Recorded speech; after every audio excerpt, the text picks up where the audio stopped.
চাঁপাইনবাবগঞ্জে পুরস্কার বিতরণের মধ্য দিয়ে শেষ হল ৫২তম গ্রীষ্মকালীন ক্রীড়া প্রতিযোগিতা।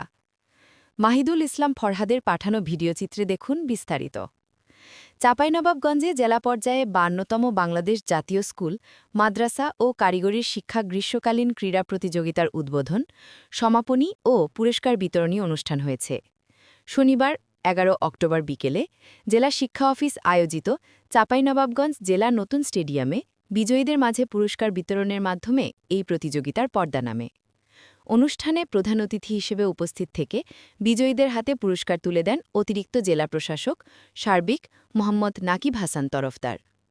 অনুষ্ঠানে বিশেষ অতিথিদের মধ্যে উপস্থিত ছিলেন অতিরিক্ত জেলা প্রশাসক শিক্ষা ও আইসিটি সালমা আক্তার ও অতিরিক্ত পুলিশ উপশাসক সদর সার্কেল ইয়াসির আরাফাত।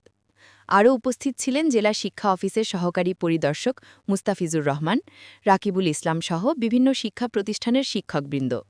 অনুষ্ঠানে সঞ্চালনা করেন শিক্ষক আশরাফুল ইসলাম। জেলা শিক্ষা অফিসার ভারপ্রাপ্ত মোহাম্মদ আব্দুল মতিনের সভাপতিত্বে অনুষ্ঠানে জেলার ৫টি উপজেলার বিজয়ী শিক্ষার্থী ও বিভিন্ন দলের হাতে ক্রিকেট, ফুটবল, ভলিবল সব নানা ইভেন্টের ট্রফি, মেডেল ও সনদপত্র তুলে দেওয়া হয়।